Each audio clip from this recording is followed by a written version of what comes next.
G'day, Chief. Welcome to the Inner Chief podcast and this special episode, which we call the Mini Chief.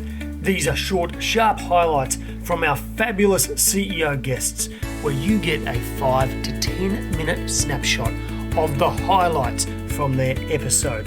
Righto, Chief. Without further ado, here is the Mini Chief episode for this week with Dean Salakas, former CEO of The Party People. I would say, you've got to get yourself in a position to exit, and then if you can give yourself the time to exit, and you're not in a hurry, you're going to get an outcome. I mean, a lot of businesses just close and don't sell. Not that I was in that position where I was just going to close it, but if you've got enough time, you can sell it. I'm talking to a lot of people about, a lot of people obviously know that I've exited, and they're thinking the same, and they're asking me for advice. And the biggest advice I give them is put time on your side. Start now. Don't be in a rush to sell. And if you can do that, I got to preface that by saying, once you do start, you get an interested party or whatever, you really got to put a timeline on it and start pressuring people, because everybody stuffs you around and drags a chain, and I'll get back to you next month. I'm too busy right now, all that stuff. And you'll never get to a point. You've actually got to put a deadline and say, if you don't give me an offer next week, you're out. So if you need to do due diligence, you've got to really make a move on. And that started sorting out the serious ones from the tire kickers, or the guys that want to do it. They genuinely probably want to do it, but it isn't actually a priority for them. They fall away because they end up not having the time, and they would never. If they're not motivated to go through a DD, they're never going to be a severe contender in the final bidding process anyway. How long was the process start to finish? The first time, or the second, the first exit, or that first store, or the second one? The second one. The second one, it was very fast. I would say from start to finish, 3 months. Wow. Okay. That is fast. Yeah. Okay. Yeah. From initial, hey, we want to have a go at this, to, maybe it was 3.5 months or whatever, but initial start to actually settlement was 3 months. I would say that was a bit uncharacteristic. The buyer just wanted to get in there really fast before Christmas. So they had a deadline that they wanted. They had some stuff going on. We found out afterwards, and I can't talk too much about it. But they had some internal motivations for getting in before Christmas, which meant that they wanted to move fast. I just think that little line there, and obviously we can't talk about any of the people that were involved, just as a general thing, that all of that happened and you're not privy to that other motivation that is going on in the background that led to this. And I think that's just such an interesting thing. I hear that again and again, that you'll never know their motivations. That's their side, right? Did anything else like that happen after the fact? You found that out. Yeah. Did anything happen throughout the process that really sort of surprised or shocked you? Not that I could talk about. Yeah, sure. Okay. Yeah, no, not that I could talk about. Yeah. It would be a breach. Yeah, sure, fair enough. From the party that you didn't end up settling with, because that ended up working well, was there any sort of underhanded or dodgy sort of behavior from other potential buyers that you were like, oh man, that's just really unsavory?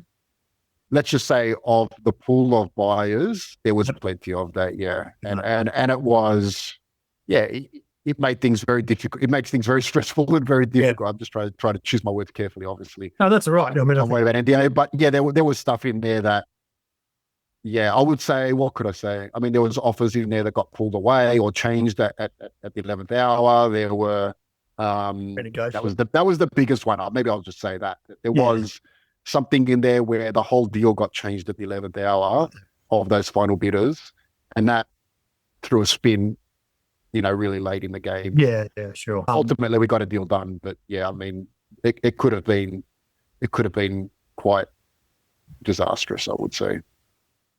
Oh, I can't imagine how stressful that moment is when you've been going through all this process. And did you ever have that moment where you're stressed out and you just go, stuff it, I'm done, I'm out? Did you ever have that moment, or did you hold keep your stack together? Not exactly like that, but I would say it was difficult because you got my brother who's motivated to take whatever deal.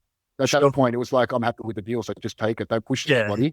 And me, I'm like, well, I had more of a risk, but I was more risk. I wanted to take more risk. I was like, let's push them harder. We can get a better deal here. And I wanted to push hard and take more risk. And if I didn't sell it, I didn't care. But he was like, I can't afford, I don't want this to fall apart. I want, just make the deal happen no matter what.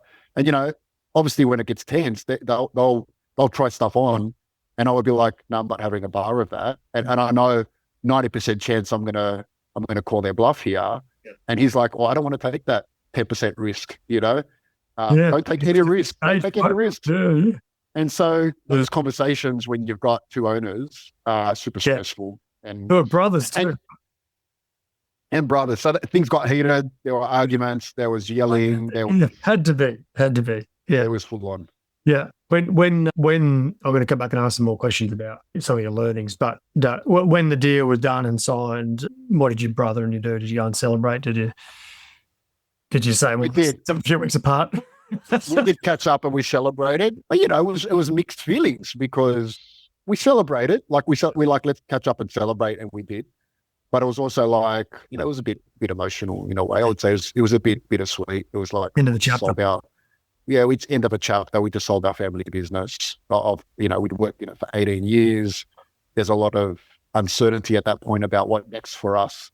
So there was kind of, I would say it wasn't exactly like, we're just like, let's get drunk tonight and let's get hammered and we're, dancing on tables or anything. It was a bit more like, this is full on, isn't it? This is a big moment for us, and it was a bit, probably more of a shock type atmosphere than between relief it's done, but shock and what's an unknown. What relief is probably definitely one of the key feelings there. It was relief. We're like, oh my God, that was such a big process. We're out.